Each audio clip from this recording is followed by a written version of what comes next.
Trigonometry, Chapter 5, Trigonometric Identities, Section 4, More Identities, Video 1, Double Angle Identities. This series is based on content from Pearson's Trigonometry, 12th edition by Lial, Hornsby, Schneider, and Daniels.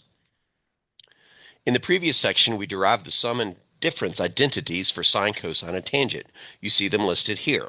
Just a reminder, when you see an equation or an expression with more than one plus minus sign, the protocol is you select either the signs on the top, or the signs on the bottom. For example, for the cosine, if we chose the plus on the left, we would choose the minus on the right. But for the sine, if we chose a plus on the left, we would choose the plus on the right. And if there's more than two of them, same thing. Either choose all the tops or all the bottoms. For the tangent, if we chose the plus on the left, we would choose the plus in the numerator on the right, but the minus in the denominator on the right.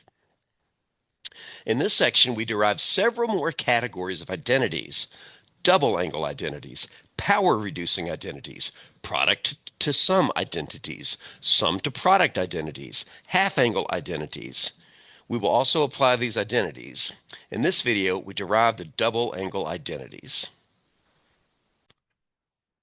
To derive a double angle identity, such as sine of 2x, we connect this to the sum identity sine of a plus b equals sine a cosine b plus cosine a sine b. But how?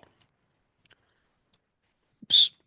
The answer lies in being able to rewrite 2x as a sum, which makes sense because we're using a sum identity.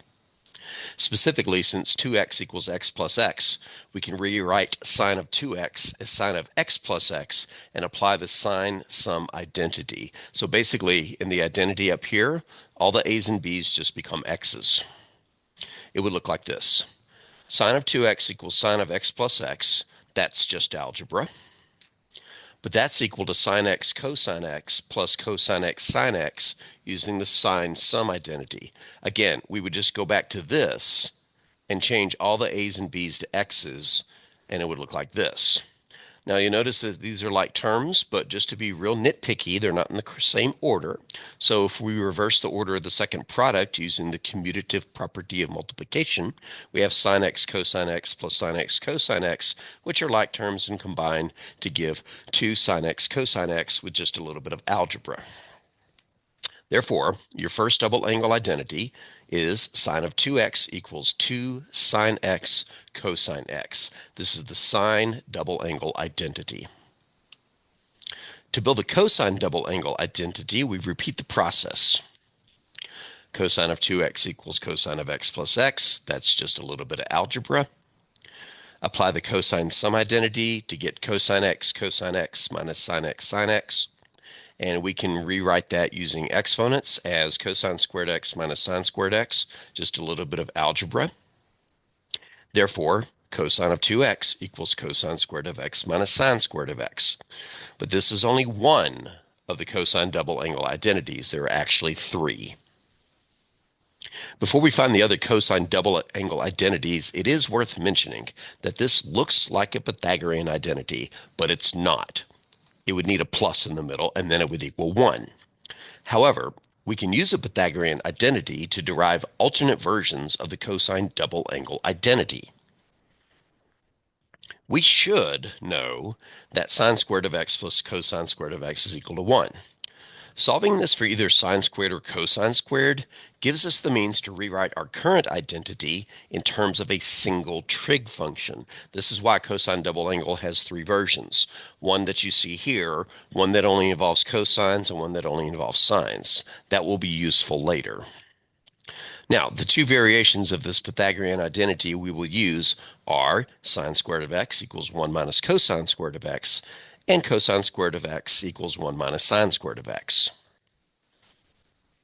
First, changing sine squared of x in the red rectangle into 1 minus cosine squared of x gives us the following.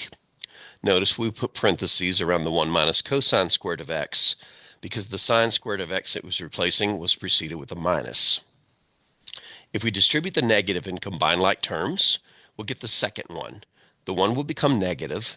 The other cosine squared will become positive and combine with the first one to give us cosine of 2x equals 2 cosine squared x minus 1. There's the second cosine double angle identity. Now, however, if we were to go back and change cosine squared, we would change it into 1 minus sine squared, and it would give us the following. I did use parentheses again when I substituted the subtraction problem in for cosine squared, but in this case they weren't really necessary because there was nothing to the left of that cosine squared.